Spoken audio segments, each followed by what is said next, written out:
Yes sir.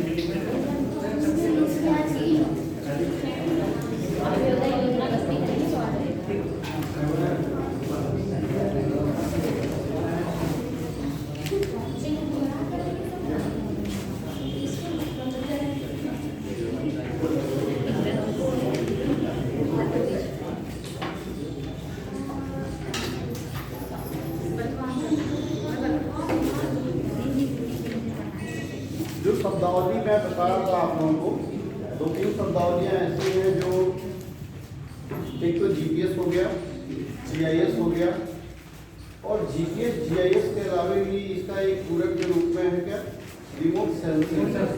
ठीक है, तो रिमोट सेंसिंग जीपीएस और जीआईएस, जीआईएस और जीपीएस तो एक टाइप का आपका टेक्निक है, एक जीपीएस आपका एक सिस्टम है, लेकिन जो रिमोट सेंसिंग है वो क्या है, रिमोट सेंसिंग एक शब्दावली है जो सेंसर के को रिप्रेजेंट करती है। रिमोट सेंसिंग मतलब सुदूर संवेदी जो है शब्द को, प्रणाली को कंट्रोल करती है।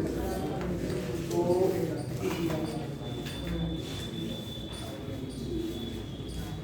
रिमोट सेंसिंग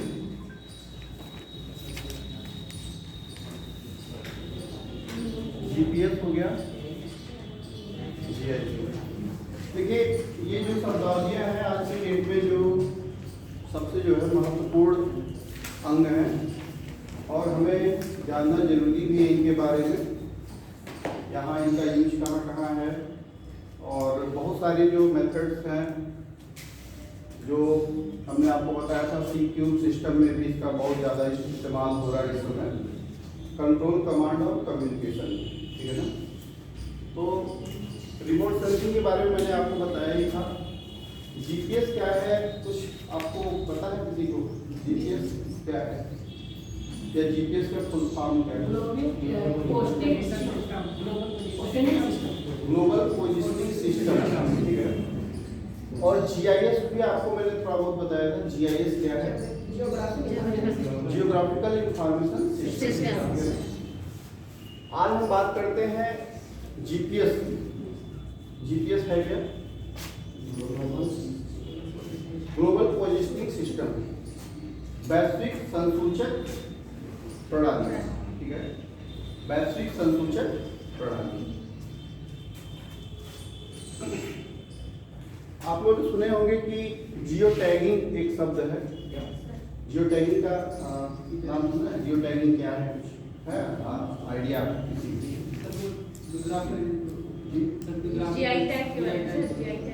जीआई टैग तो अलग है, जीआई टैग अलग है और ये जियो टैगिंग के अलग है। जियो टैगिंग है, जियो मैपिंग है, जियो रेफरेंसिंग है, और कोऑर्डिनेट को जो कलेक्ट किया जाता है, मैंने बताया था उस दिन आपको कोऑर्डिनेट कलेक्शन के बारे में पढ़ाऊंगा। कोऑर्डिनेट कलेक्शन क्या है, जैसे किसी बिंदु को भूगर्भ में स्थित अवस्थित किसी ऑब्जेक्ट के किसी बिंदु पर जो अक्षांश और देशांतर की जो सूचना हम रखते हैं ना, लैटिट्यूड और लॉन्गिट्यूड, अक्षांश और देशांतर, और इसके साथ ही एल्टीट्यूड की भी हमें जानकारी होती है। जब आप कहीं स्टेशन पे जाते हैं तो आपको जनरली वहाँ दिख जाता है, लिखा होगा कि कितना एल्टीट्यूड है, समुद्र तल से कितनी ऊंचाई पर ये जगह अवस्थित है ना। तो एल्टीट्यूड और इसका जो है अक्षांश और देशांतर, ये 3 चीजें हैं। जीपीएस में हमें ये 3 चीजें पता भी चलती हैं, 3 जो हमारे पॉइंट्स हैं, अक्षांश, देशांतर और ये एल्टीट्यूड। ठीक है, किसी भी जगह की अगर हमें एल्टीट्यूड से, कभी कभी आप लोग देखते हैं कि वायुयान की जो ऊंचाई होती है, कितनी ऊंचाई पे उड़ रहा है, और क्या उसका जो है अक्षांश और देशांतर है, ये सारी चीज़ें हमें पता चलती रहती हैं, जो कि रिकॉर्डेड होती रहती हैं।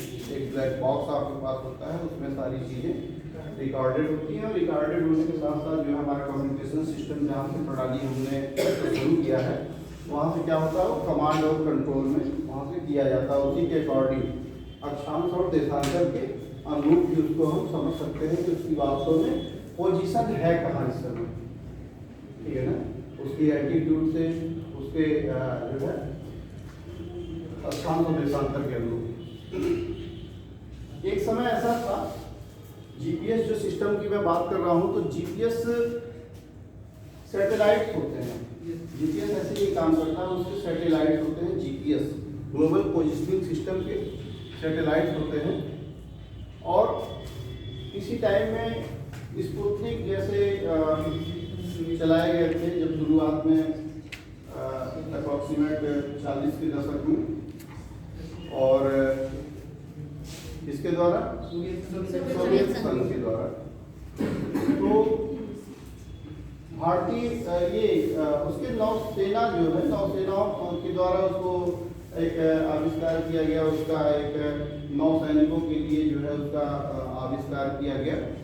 और उसके अलावा जो है लगभग 60 के दशक में सबसे पहले अमेरिका ने अपना जीपीएस सिस्टम लॉन्च किया, और जो लॉन्च किया तो उसका भी यही कारण था कि नौ सैनिकों के लिए, नौवहन के लिए उनका उपयोग किया जाना।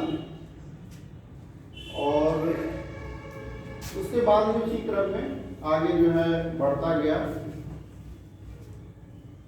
एक ऐसी स्थिति आई जब कारगिल वार हुआ भारत से और पाकिस्तान से, तो उसमें क्या था कि भारत ने, अच्छा मैं आपको पहले ये बताता हूँ कि वास्तव में इसका यूज क्या है, बाकी तो क्या होगा उसमें मैं बताता हूँ।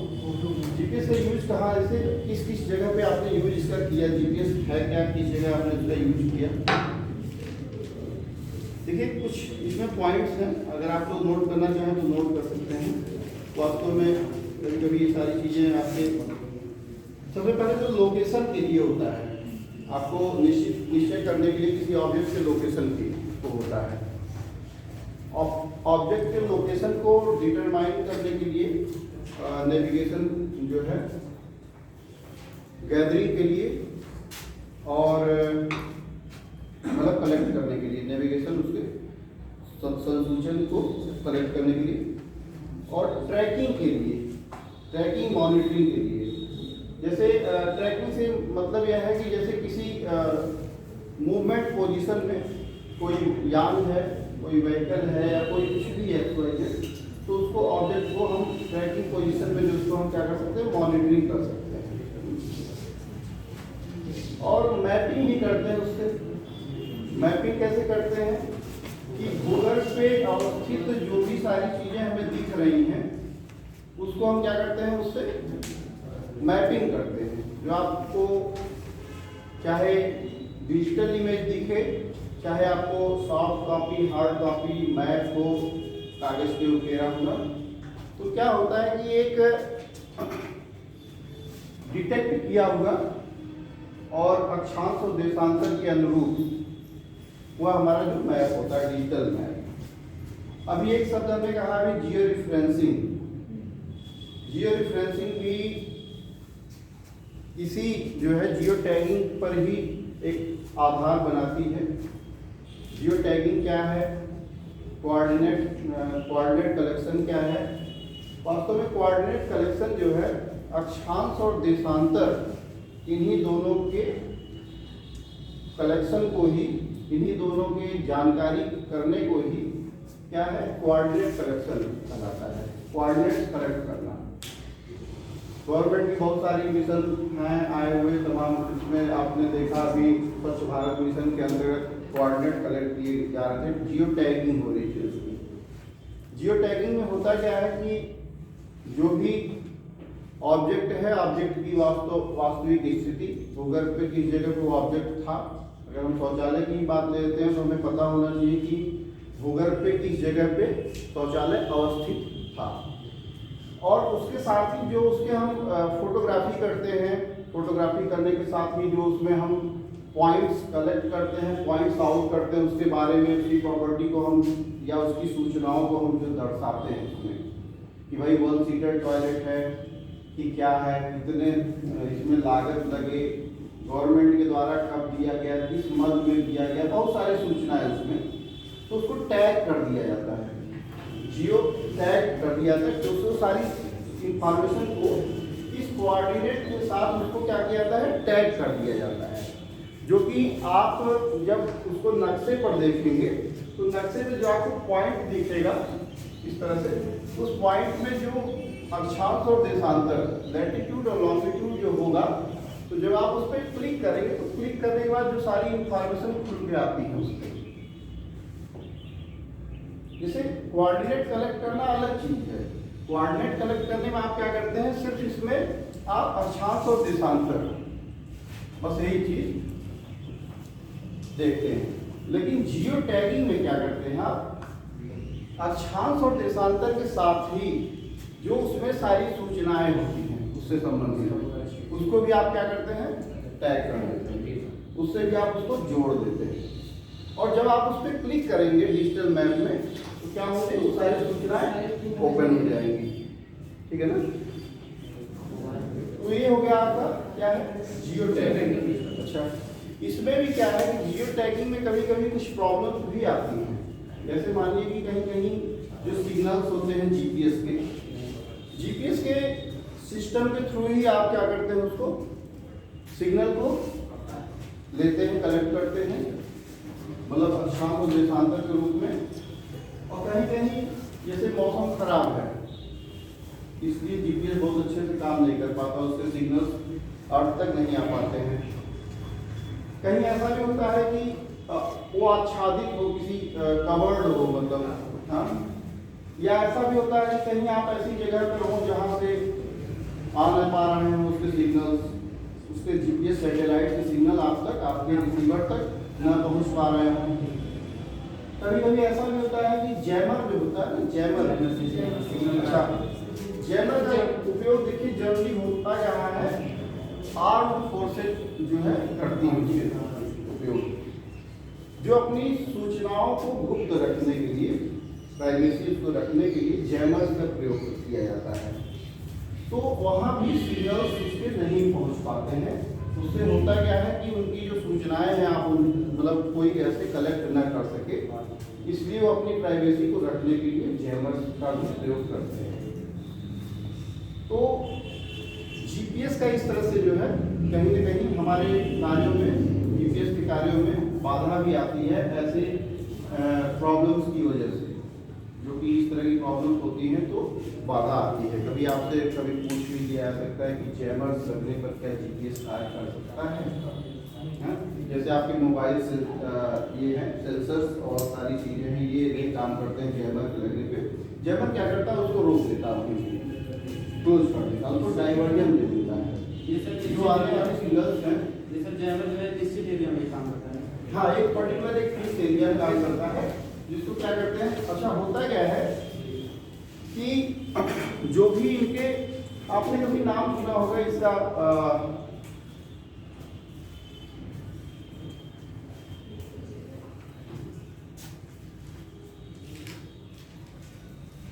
हाँ ठीक है, रडार सिस्टम का। रडार क्या होता है, रडार को भी प्रयास करती, यहाँ तक कि ज़्यादातर इस कार्य क्षेत्र में चाइना जो है अपने ज़्यादा जैमर का प्रयोग करती है।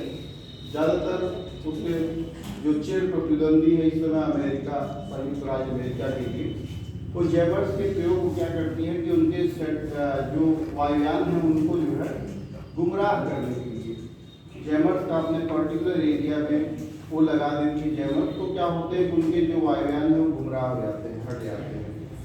तो आजकल इस मामले में चाइना बहुत आगे है जैमर का उपयोग करने में, और जैमर्स का प्रयोग करके जो है क्या करते हैं, उसको गुमराह करने का काम करते हैं। इसी तरह से जीपीएस जो रिसीवर, जो जीपीएस के जो सिस्टम जो भी उसके, चलिए आज संख्या कुछ कम है भाई, क्या बात लोग निकल जाएगा, तो पेपर चल रहा है लोगों के, ठीक। तो जैमर का इस तरह से प्रयोग किया जाता है जीपीएस में। और जीपीएस के सिस्टम को बाधा पहुंचाने के लिए। तो ये सारी चीज़ें हो गई। आप चाहे तो पॉइंट आउट इसको कर सकते हैं कि जो बाधक जो बन सकते हैं जीपीएस सिस्टम में वो किस किस वजह से बन सकते हैं। एक तो आच्छादन, दूसरा जो है ऐसी कोई बिल्डिंग जहाँ पे बिल्कुल मतलब सिग्नल्स की पहुँच से बाहर हो, जैसे अंडरग्राउंड में आप कहीं हैं बिल्डिंग के अंदर कहीं नीचे, वहाँ होमगेस्ट है तो वहाँ भी प्रॉब्लम हो सकती है सिग्नल्स के पहुँचने में। दूसरा जैमर्स का उपयोग किया जाने की वजह से भी हो सकता है। तो ये सारी चीज़ें क्या है, उसके मौसम के बहुत खराब होने की वजह से कभी कभी जीपीएस सिस्टम काम नहीं करता है ना? तो ये सारी चीज़ें उसमें आप पॉइंट आउट कर सकते हैं। और जैमर है उसका सही नाम क्या है? जैमर ये है, जैमर ये है। इससे नाम तो होगा ही। जाम करना जैमर, उसको जाम कर देना, उसको रोक देना, जैमर। हाँ, उसके भी सूचनाओं से उससे रिलेटेड, जैसा कि मैंने आपको भी बताया कि जो मूवमेंट पोजीशन में जो सारी चीज़ें व्हीकल्स हैं, यान है, किसी भी टाइप की जो भी चीज़ें हैं, उनके नेविगेट हम उनको न कर सकें। उसके लिए जैसे होता क्या है, एक आपने अभी जल्दी ही सालों साल पहले एक घटना सुना था जिसमें क्या हुआ था कि उसमें यूएवी से उसको मार गिराया था किसी देश के सेनापति को। अब आप बता सकते हैं कहाँ की मैं बात कर सकते हैं? हाँ जी जी। तो अमेरिका ने उसको मार गिराया, तो उसके व्हीकल्स की पोजीशन को देखते हुए क्या किया अमेरिका ने, उस पर ड्रोन से हमला कर दिया। अगर वो उसकी जैमर सिस्टम बहुत काफ़ी एक्टिव होती, शक्तिशाली होती, तो शायद ये चीज़ें ना हो पाती। लेकिन कहीं ना कहीं जैमर क्या हुआ, उसका बहुत नॉर्मल हुआ, बहुत हल्का पड़ा और उसको डिटेक्ट करके उसको उसकी व्हीकल्स को खत्म कर दिया उसके साथ। तो इसलिए जैमर का जो प्रयोग करते हैं ज़्यादातर, इस मामले में मैंने बताया कि चाइना सबसे आगे है आजकल जैमर का प्रयोग करते हैं। और आज मैंने क्रम से आज आप लोगों के टॉपिक्स बनाए हैं, कहीं हम इधर उधर उठे नहीं और सीधा एक सीरियल में हम उसको लेकर चले ना, इससे थोड़ा सा पॉइंट आउट करने में भी आसानी होती है। और जीपीएस की जो शुरुआत हुई, मैंने आपको बताया कि इसको आप नोट कर सकते हैं, नेवल रिसर्च लेबोरेटरी के, नोट कर लें, नेवल रिसर्च लेबोरेटरी के Roger L Easton, Naval Research Laboratory के Roger L Easton Aerospace Corporation के L Easton, Roger L Easton Aerospace Corporation के Ivan A getting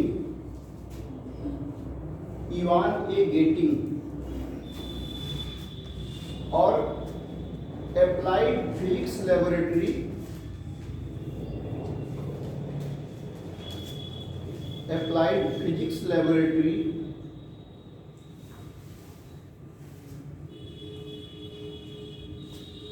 Bradford पर्किंसन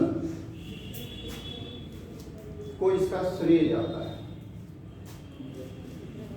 GPS को जो आविष्कार जो किया जीपीएस का, कोई इन्हीं लेबोरेटरी और इन्हीं व्यक्तियों के द्वारा इसका किया गया आविष्कार शुरू में। और जो इसका संयुक्त जो मूल देश था वो अमेरिका ही था, जो कि अपने नौसेना के उपयोग के लिए इसका शुरुआत किया।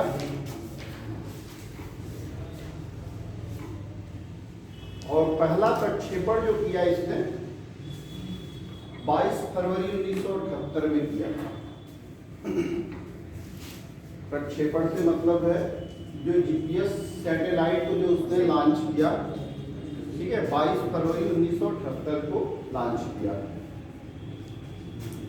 अब हम एक चीज और यहाँ पॉइंट आउट कर लेंगे, भारत का जो जीपीएस प्रणाली है, जो जीपीएस सिस्टम है, नाविक, और इसके अलावा जो है चीन का।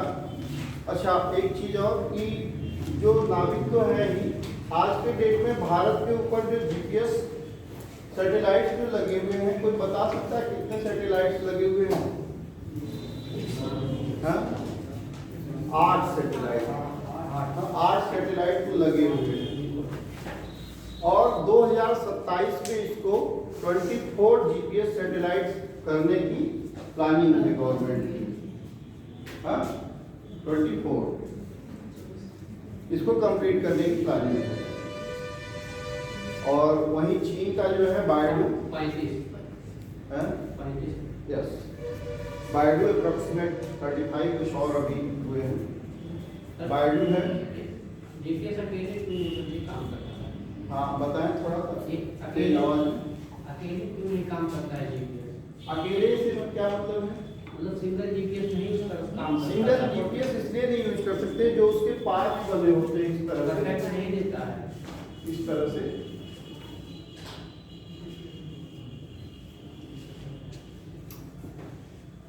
इस तरह से इसके पार्ट बने होते हैं जी। तो होता क्या है कि 24 को इसलिए कंप्लीट करते हैं, मिनिमम 24 होने ही चाहिए, कि उसके जो सिस्टम है, जो उसकी टाइम ड्यूरेशन है, उसके अकॉर्डिंग वो सारे काम कर सकते हैं।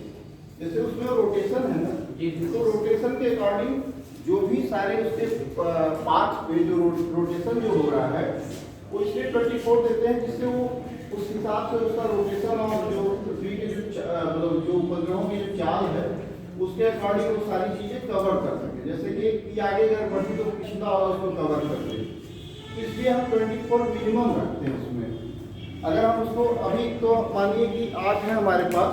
मैं बता रहा था आपको एक अभी मतलब कारगिल के समय की एक घटना, जब बंकर से रेंकर या जो घुसपैठियों की जो तादाद बढ़ती आ रही थी भारत में, तो उस समय 1999 के टाइम में जब कारगिल वार हुआ, तो भारत में उस समय जो है, उस समय बिल क्लिंटन हुआ करते थे वहाँ के तत्कालीन राष्ट्रपति। उस समय भारत ने उनसे हेल्प मांगा कि जो बंकर से रेंकर और घुसपैठियों की जो संख्या बढ़ रही है भारत में सियाचिन की तरफ से, तो उनकी हमें लोकेशन चाहिए और हम समझ सकें कि कहाँ से घुसपैठियों की संख्या बढ़ रही है। तो ऐसी स्थिति में अमेरिका ने मना कर दिया, क्योंकि उस समय पाकिस्तान का हिमायती हुआ करता था, और क्लिंटन ने उसको तत्काल वहीं पे रोक लगा दिया 2000 में कि आगे से हम किसी को सर्विसेज नहीं प्रोवाइड कर सकेंगे। और तब जाके भारत ने अपना नाविक लॉन्च किया, और आज की डेट में हम काफ़ी आगे हैं स्पेस सर्विसेज के मामले में, काफ़ी आगे हैं भारत इस समय। और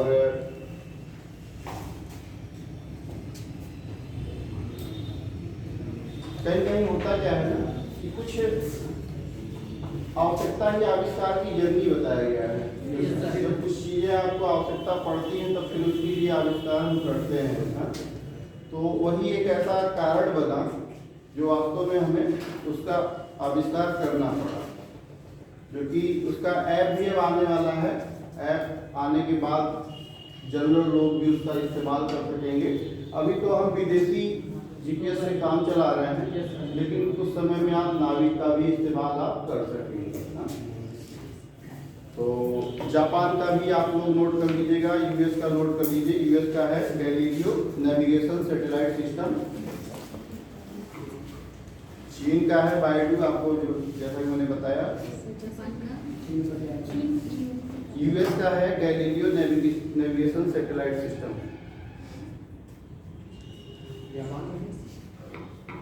क्वासी जेनिथ करके है, quasi zenith satellite system Japan का है।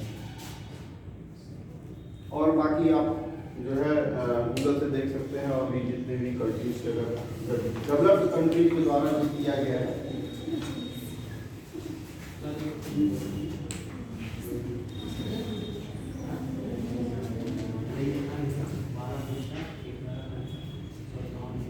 तो ये हो गया आपका जीपीएस सिस्टम। जीपीएस के बारे में कहीं से कोई कंफ्यूजन कुछ और अगर आपके पास हो या ऐसा कुछ लगता हो तो पूछ सकते हैं। जीपीएस के लिए प्राइम कैसे कर सकते हैं? कहाँ जीपीएस का यूज मैपिंग में करते हैं।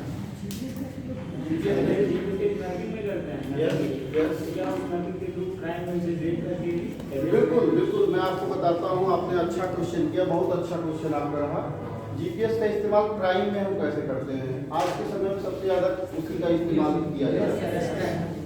जैसे मूवमेंट कंडीशन में जो सारी व्हीकल्स और जो भी टेलीफोनिक जो भी चीज़ें हैं, तो उसका क्या करते हैं कि जीपीएस के थ्रू उसको कनेक्ट करके उसको हम कर सकते हैं। और आजकल एंटी थेफ्ट व्हीकल्स में भी एंटी थेफ्ट डिवाइस भी लगाए जा रहे हैं, जिससे कहीं भी उसका पोजीशन होता है, कहीं भी उसका रोटेशन होता है, या एक जगह से दूसरे जगह जाने पर उसको हम कंट्रोल सिस्टम से हम उसको पता लगा सकते हैं। सर्विलांस सिस्टम, जो पुलिस जो सर्विलांस सिस्टम का जो प्रयोग कर रही है, तो क्या है जीपीएस के थ्रू ही कर रही है कि कहाँ की जगह पे इसका किस अक्षांश और देशांतर पे अमुक ऑब्जेक्ट का जो है स्थान है। तो इस तरह से हम उसका उपयोग कर रहे हैं। और जीपीएस जो है कुछ जगहों पे होता है, जो जीपीएस मैपिंग एक शब्द है। जीपीएस मैपिंग, जीपीएस मैपिंग क्या है? जीपीएस मैपिंग जो है, कभी कभी हमें जीपीएस मैपिंग में सही मैप मिल नहीं पाता है। उसका वजह भी है कि या तो जीपीएस का जो अक्षांश और देशांतर कलेक्ट किया हुआ है वो या तो वो गलत होगा, और या तो जो हमारा मैप होगा डिजिटल मैप, या तो उसमें कुछ गलती हो, तो हम उसको क्या करते हैं, सही ओवरलैप नहीं कर पाते हैं। आपको मैंने जीपीएस के बारे में जो भी बताया, ये तो आपके लिए पर्याप्त है, जितना भी बताया मैंने। जियो टैगिंग भी बताया, जितना भी पर्याप्त है। जियो टैगिंग भी आप समझ सकते हैं क्या चीज़ है। जियो टैगिंग अगर कुछ अभी आपको कंफ्यूजन हो तो पूछ सकते हैं। जियो टैगिंग में जितना मैंने बताया,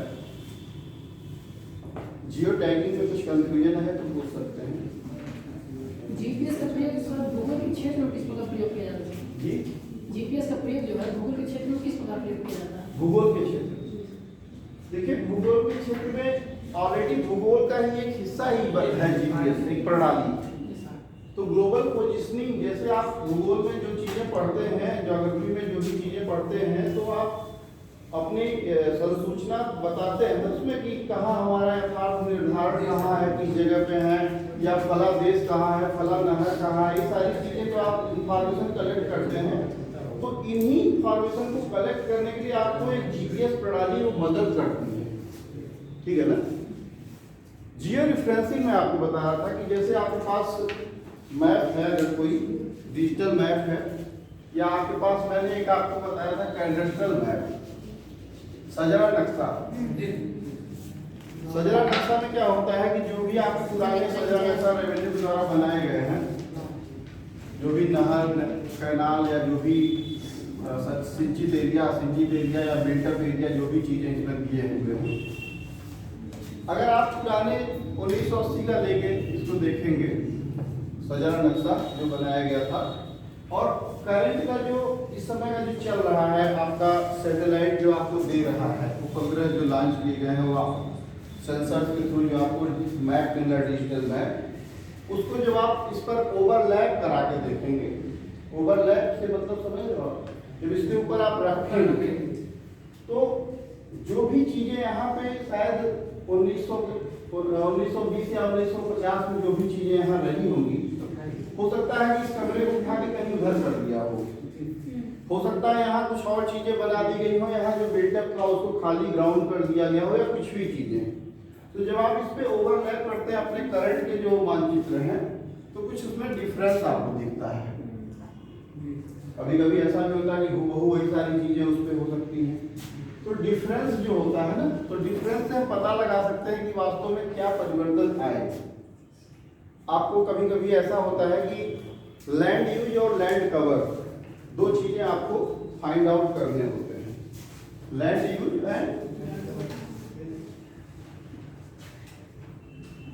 एंड लैंड कवर।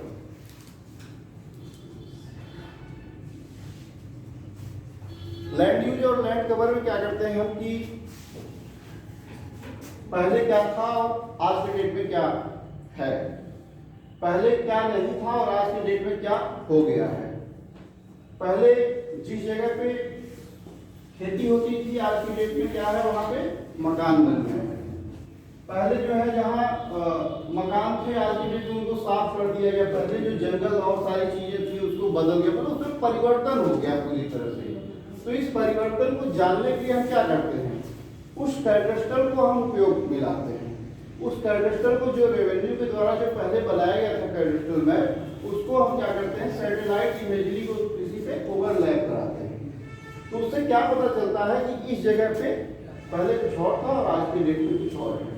मैं बात कर रहा था जियो रिफरेंसिंग की। जियो रिफरेंसिंग कुछ इसी तरह से करते हैं, जो भी हमारे पास कैडेस्ट्रल मैप होते हैं, कैडेस्ट्रल मैप को हम पर्टिकुलर अक्षांश और देशांतर देते हैं इसके कॉर्डिनेट्स पे। इसके कॉर्डिनेट्स पे अगर हम अक्षांश और देशांतर एक पर्टिकुलर फिक्स कर देते हैं तो ये क्या होता है, अगर हमें इस टेबल पे कोई चार्ट फिक्स करना है तो हम क्या करते हैं, उसके कॉर्डिनेट्स मिला लेंगे ना और फिक्स करके उसको चिपका देंगे। तो इसी तरह से हम जियो रिफरेंसिंग करते हैं। एक शब्द आपके पास आ सकता है, जियो रिफरेंसिंग क्या है। तो जियो रिफरेंसिंग वही है जो कैडेस्ट्रल मैप या पुराने जो मैप को हम नवीनतम मैप से क्या करते हैं, ओवरलैप करके आए हुए परिवर्तन को हम क्या कर सकते हैं, जान सकते हैं, उसमें आए हुए परिवर्तन को समझ सकते हैं। तो इसी तरह से जियो रिफरेंसिंग होती है। ठीक है, एक चीज आप समझ गए जियो रिफरेंसिंग। इसके बाद है जियो मैपिंग। जियो मैपिंग वही है जो मैंने आपको बताया कि जो कलेक्ट करते हैं हम अक्षांश और देशांतर जीपीएस के थ्रू या कोऑर्डिनेट जो कलेक्ट करते हैं और उसके थ्रू जो हम मैप करते हैं, जो हम मैप बनाते हैं।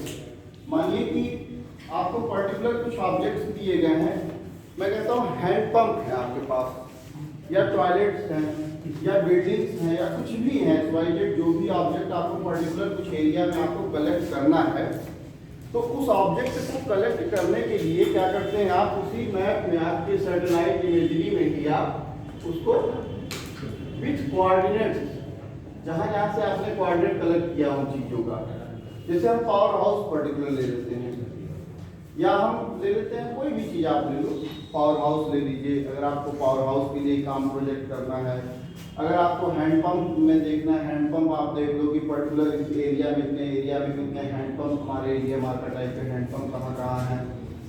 और आप स्कूल के लिए देख लीजिए, स्कूल हमारे पास कितनी बिल्डिंग्स इस मैप में वास्तव में जो हमारी सैटेलाइट इमेजरी आज के डेट में जो दिखा रही है, इस सैटेलाइट इमेजरी में कहाँ कहाँ स्कूल दिख रहे हैं। तो जो होता क्या है कि फिजिकल सर्वे करके हम उसको क्या करते हैं, कलेक्ट करते हैं, कोऑर्डिनेट्स कलेक्ट करते हैं और कोऑर्डिनेट्स कलेक्ट करके हम उसको बाद में जियो टैग करते हैं। जियो टैग करना और कोऑर्डिनेट्स कलेक्ट करना दो चीज़ें हैं। जियो टैग तब कहलाता है जब हमने कोऑर्डिनेट को कलेक्ट किया और उसके बारे में सारी सूचनाएं उसमें हमने टैग कर दिया। इसमें टैग कर दिया अक्षांश और देशांतर के साथ।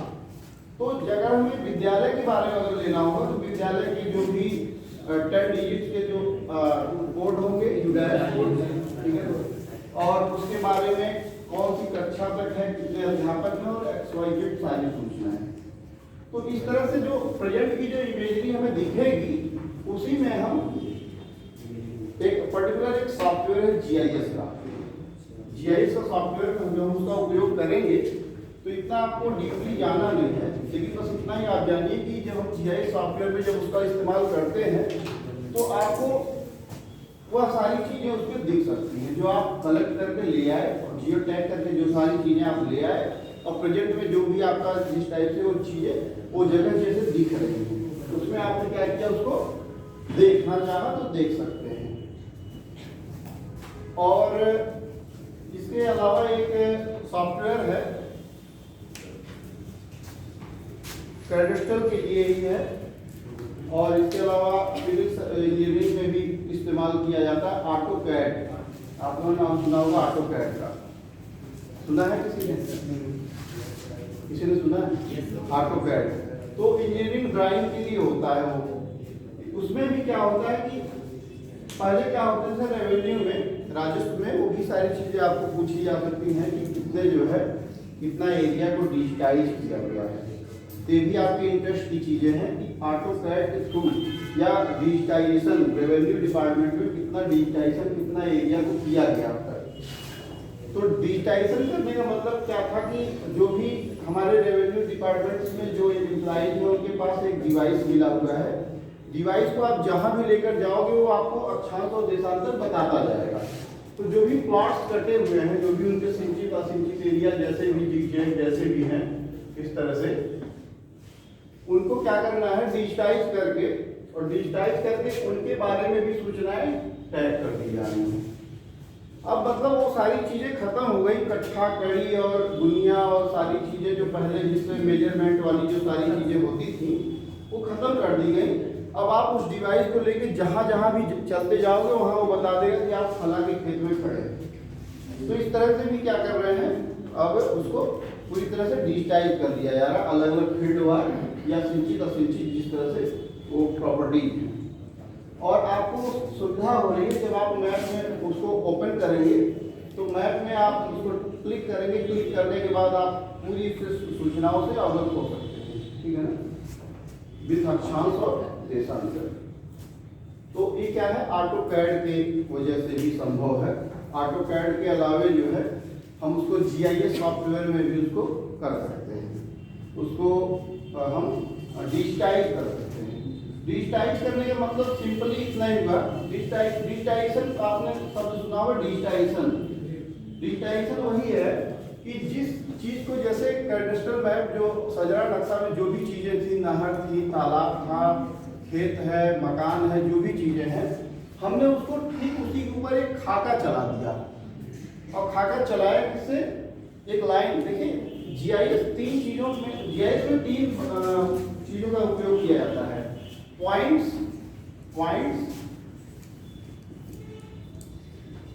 पॉलीगॉन और लाइन।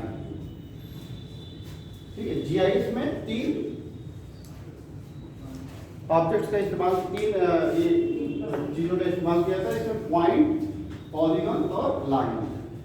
मतलब ये सॉफ्टवेयर जो है या जो मैप हम बनाने के लिए जो लेते हैं, जो तीन चीजें, वो क्या है, पॉइंट्स को हम निरूपित करते हैं, पॉलीगॉन कहीं बनाते हैं और लाइन। जैसे कोई पोखरा हो गया, तालाब हो गया, या कोई वाटर बॉडी या कुछ भी हो गया, मकान हो गया, घर, कोई सिंचित एरिया, जो भी कुछ चीजें होती हैं उसको क्या करते हैं, उसको पॉलीगॉन में लेते हैं।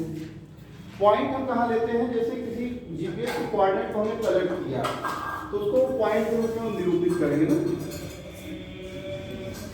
और उसके बाद लाइन, जैसे किसी रोड का हो गया, रोड को हम किसमें निरूपित करेंगे, लाइन में निरूपित करेंगे। तो ये तीन चीजें जो है जीपीएस में, जीआईएस उसमें इस्तेमाल में आते हैं, या किसी जियोग्राफिकल कंडीशन में इसको इस्तेमाल करते हैं। नक्शे को बनाने के लिए ये तीन चीज़ों की आवश्यकता होती है, ठीक है। ये चीज़ें आप लोगों के लिए बहुत इंपॉर्टेंट हैं, ये तीन चीज़ों का इस्तेमाल हम करते हैं। बाकी नक्शे में आप देख सकते हैं एक चीज़ और, लीजेंड्स दिए होते हैं। लीजेंड क्या है बता सकते हैं? लीजेंड क्या है? लीजेंड जब आप कोई नक्शा देखते हैं मैप, ये तो ज्योग्राफी की चीजें हैं, लेकिन जीआईएस में वास्तव में सारी चीजें उपयोग में आती हैं। लीजेंड क्या होता है कि उन सूचनाओं को हम लीजेंड करते हैं जो वास्तव में मैप में निरूपित की होती है। नीचे किस कलर से, रेड है कलर, तो रेड किससे, रोड दिखाया गया है। ब्लू है तो ब्लू को किससे दिखाया गया, तो जो भी चीजें यहाँ रेड अगर है तो रेड कलर में है, तो यहाँ से रेड डिनोट कर दिया गया रोड से। ब्लू है तो वाटर बॉडी को डिनोट कर दिया गया। कहीं जहाँ भी इस मैप में आपको ब्लू कलर में सारी चीजें पॉलीगॉन के रूप में दिखती हैं, क्या है, वाटर बॉडी है। या जो भी चीजें हैं जहाँ निरूपित किया जाता है, नीचे मैप में हमेशा निरूपित किया जाता है नीचे की तरफ, जिससे आप समझ सकते हैं कि क्या चीज कहाँ है, वो क्या है, लीजेंड कहलाता है किसी मैप में। It's clear? Yes sir. जैसे जीपीएस अगर खोलते से मोबाइल में गूगल मैप, तो उसमें 360 करके दिया था सर, आप उसको देखिए सर इस समय सर गूगल मैप जब खोलते हैं सर, हाँ, कोई भी अगर कोई मतलब पर्टिकुलर मतलब फेमस जगह खोलते हैं, हाँ, तो नीचे से 360 दिखता है। 360 उधर चारों तरफ दिखाता है। हाँ बिल्कुल, आप GPS कैसे काम करता है सर? 360 मीन्स जैसे आप ग्लोब जैसे घुमाते हैं, ग्लोब की तरह ही आप घुमा सकते हैं उसको।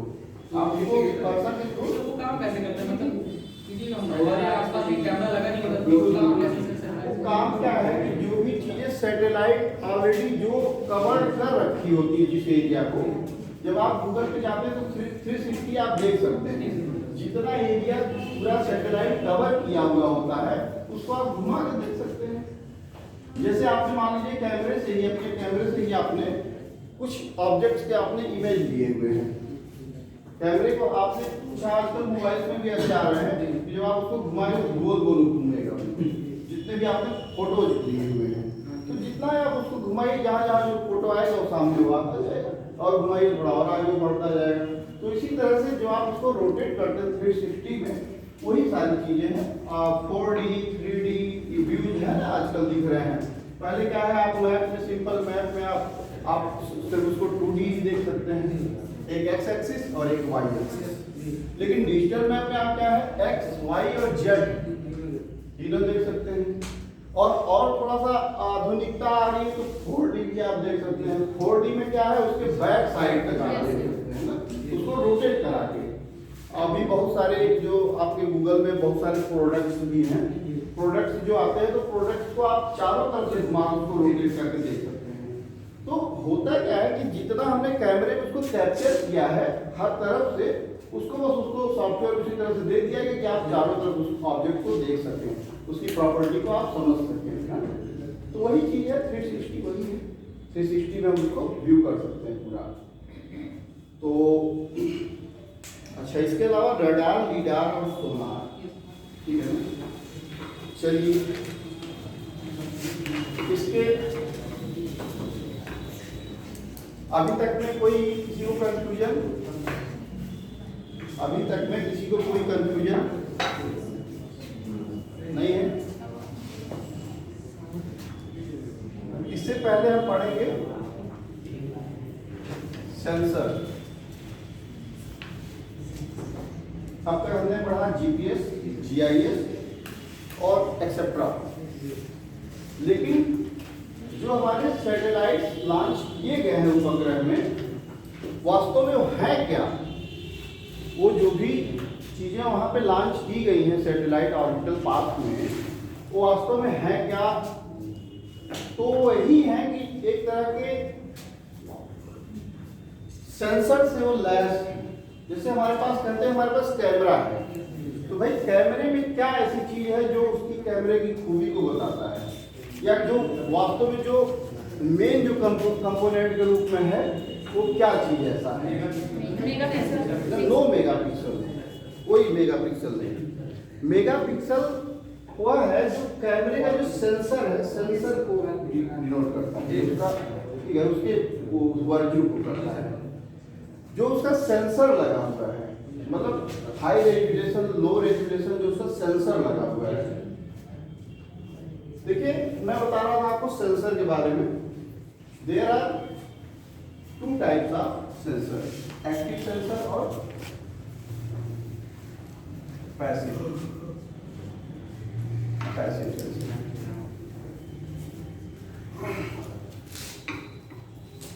एक्टिव सेंसर क्या है?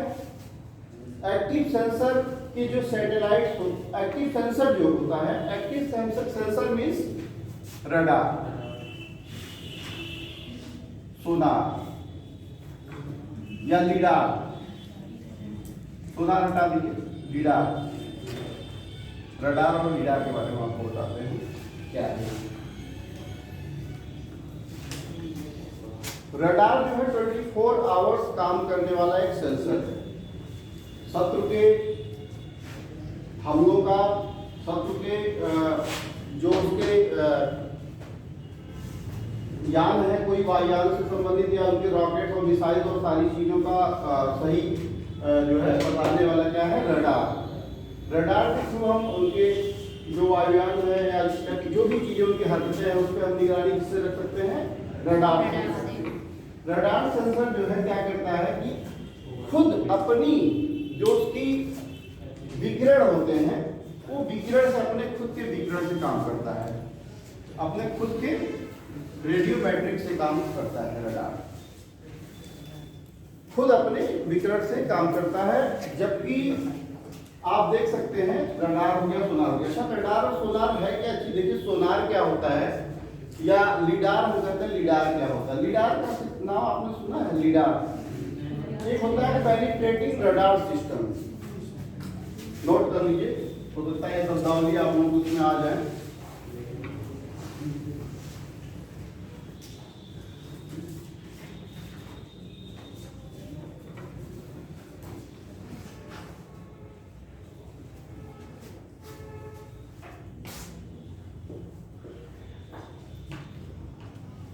रेडियोमेट्रिक डिवाइस एक तरह का इसमें होता है जिससे जो है अपनी खुद के विकिरण से वो किसी ऑब्जेक्ट को डिटेक्ट कर सकता है। वस्तु को पता लगाने में हाँ, जैसे इसमें है क्या कि चमगादड़, जैसे आप देखते हैं कि चमगादड़ एक परासर तरंगे भेजती है। तो परासर में जो तरंगे भेजती हैं रेडियो, जो ये वेव जो भेजती हैं, तो ऑब्जेक्ट से टकराता है और फिर वापस आता है। तो ऑब्जेक्ट से टकरा के जो वापस आता है तो उससे उसको पता चल जाता है कि आगे कुछ ना कुछ हमारे लिए और उधर चीजें हैं, तो वहाँ टर्न हो जाता है। तो रडार आपसे कहीं कभी ये चमगादड़ आपसे कभी टकराता नहीं है कहीं।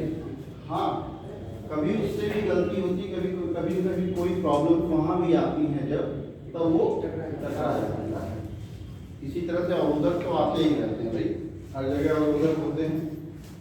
तो लीडार भी इसी तरह से काम करता है। लीडार क्या करता है, जैसे आप हाईवे और जो रोड वगैरह जो आप मेजर करते हैं, तो लीडार टेक्नोलॉजी का प्रयोग किया था। Light amplification detecting and ranging. Light amplification detecting and ranging लीडार system जो व्हीकल्स में लगा के हम उसका इस्तेमाल करते हैं। व्हीकल्स में न लगा के अगर हम हाईवेज के लेंथ और सारी चीजें वो मेजर कर रहे हैं, रोड के मेजर कर रहे हैं, तो जनरली हम क्या करते हैं, लीडार का इस्तेमाल करते हैं।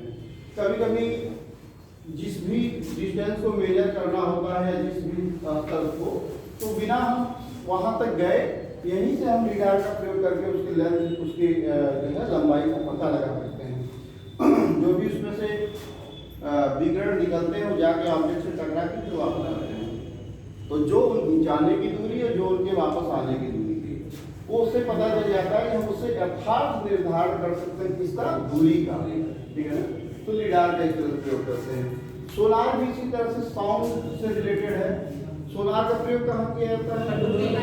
पनडुब्बी के लिए और समुद्र में जो है आप जो धातु निष्कर्षण में भी आप इसका प्रयोग करते हैं। बहुत सारे जो खजाने समुद्र में छुपे हैं उसके लिए भी जो है गोताखोरों के द्वारा इस्तेमाल किया जाता है सोनार तकनीक का। ठीक है ना? क्या होता है सोनार में कि वो एक तरह की ध्वनि तरंगे छोड़ता है और जाके जो है वहां से टकराता है, फिर वापस उसके वर्च्यू को, उसकी प्रॉपर्टी को लेकर फिर वापस आता है, उसकी सूचनाओं को वास्तव में किस चीज से। अगर हम मेटल पे किसी चीज को अगर फेंकते हैं तो मेटल का कुछ अलग होगा और किसी रुई या गद्दे या किसी तरह से मिट्टी पे फेंकते हैं तो उसका कुछ अलग होगा। तो जब उससे ऑब्जेक्ट से टकराता है तो क्या होता है, उससे पता चलता है हमको ना कि क्या चीज है, उसकी प्रॉपर्टी को, ऑब्जेक्ट की प्रॉपर्टी को वो वापस लेकर आता है, उसकी सूचना है। तो ये सारी टेक्नोलॉजी है और जो कि एक्टिव सेंसर के अंतर्गत आती है। आप 24 आवर्स बिना सूरज की रोशनी के आप इसका इस्तेमाल कर सकते हैं। ठीक है ना? These are active sensor.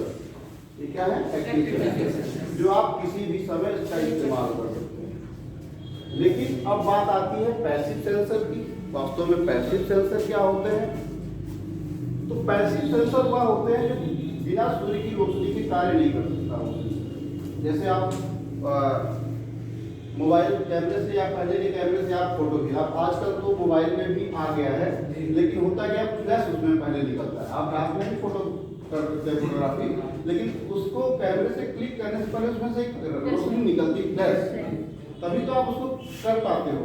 पहले के कैमरा क्या होते थे, रात में कोई मतलब नहीं था, खाली दिन में वो भी सूरज की रोशनी बहुत सारी लाइट्स लगा के उसको कवर करते थे। तो जब उसके प्रॉपर्टी जब उस पर जाएगी, टकराएगी, फिर उसको उसकी वर्च्यू को लेके आएगी, तो कैसे, जब तक उसकी रोशनी सूर्य की रोशनी नहीं आएगी तब तक। आँख है, मनुष्य की आँखें देख लीजिए, सिंपली रात में हमको नहीं दिखता है, लेकिन आज क्या है, इंफ्रारेड लाइट सिस्टम का हम आजकल चल रहे हैं ना, जो रात में भी काम करते हैं। तो ये इस तरह की चीजें हो गई पैसिव सेंसर के अंतर्गत हो गया। मनुष्य की आंख हो गई, कैमरा हो गया, या इस तरह की जो चीजें हैं वो क्या है, पैसिव सेंसर के अंतर्गत।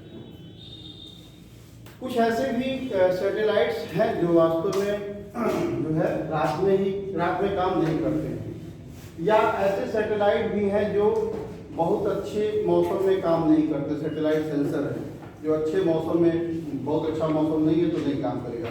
बहुत ज़्यादा कोहरा है, घना कोहरा है, यूएवी में लगा हुआ सेंसर अगर बहुत घना कोहरा है तो काम नहीं करेगा। यूएवी मतलब ड्रोन को आप फ्लाई करते हैं तो वहाँ बहुत कोहरा है तो काम नहीं करेगा। तो ये इस तरह से आपके एक्टिव और पैसिव सेंसर्स हो गए। आपको पूछ सकता है कभी भी एक्टिव सेंसर और पैसिव सेंसर, ये सारी चीजें भी आपको पूछ सकता है। तो क्लियर है, इसमें कुछ किसी को जानना है कुछ? पैसिव में जो कैमरा बनाया था पुराने कैमरे में था, तो नए तो पुराने हो या नए हो, नए भी है तो आपको पहले फ्लैश उसमें से निकलता तभी आप काम कर पाते हैं ना। तो बिना किसी लाइट के थ्रू तो काम करता नहीं, पहले तो लाइट निकला तभी तो काम हुआ है ना उससे। तो अब उसको हम एक्टिव के ही श्रेणी में रख सकते हैं। ऐसी तकनीक को हम एक्टिव की श्रेणी में रख सकते हैं कि बिना किसी बाह्य स्रोत के उसको हम इस्तेमाल कर सकते हैं ना। तो उसको एक्टिव की श्रेणी में रखा जा सकता है। और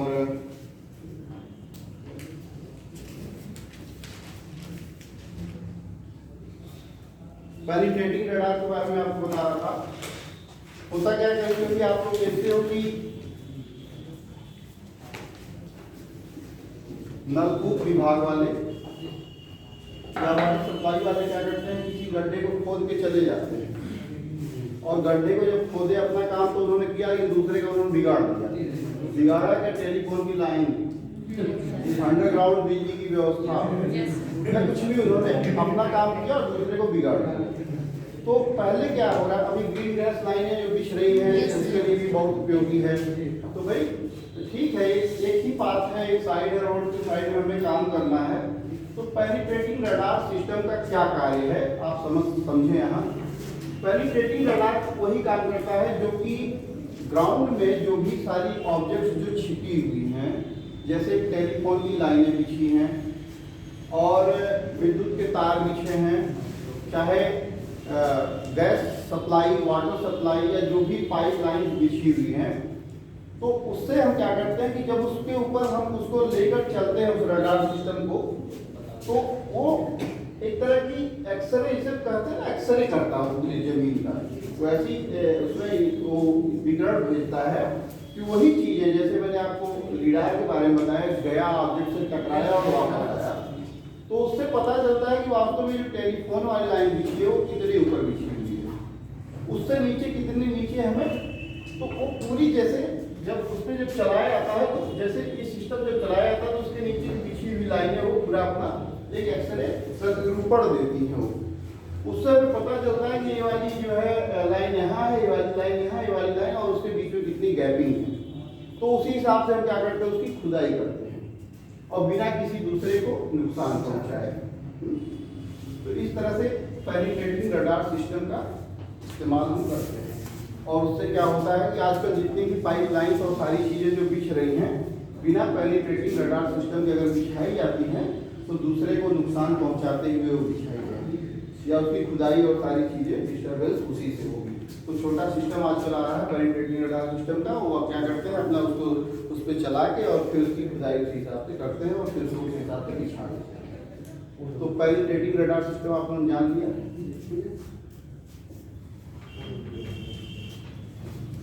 चलिए आगे हम इसी में हम आप लोगों को बताते चलेंगे, बहुत सारी चीज़ें हैं। और स्पेस टेक्नोलॉजी में ऐसी बहुत सारी चीज़ें हैं जिसको अभी तत्काल में हमें डिसाइड करना सही नहीं है कि क्या चीज़ें आप पढ़ेंगे। आए दिन बहुत से सैटेलाइट्स लॉन्च किए जा रहे हैं, बहुत से मिसाइल्स टेक्नोलॉजी भी हो रही है, लॉन्च किए जा रहे मिसाइल्स भी। और उसके बारे में हम आपको बताएंगे मिसाइल टेक्नोलॉजी में के मामले में भी बताएंगे किस किस टाइप की मिसाइल है, उनकी मारक क्षमता क्या है, किस तरह की है, अंतर महाद्वीपीय है, उसकी कितनी मारक क्षमता है, क्या है, कैसे है, और उसके जो पेलोड वगैरह हैं वो सारी चीज़ें हम डिस्कस करेंगे आप लोगों से, ठीक है ना। Yes sir. तो क्लास कैसा रहा भाई? Yes, sir. चलो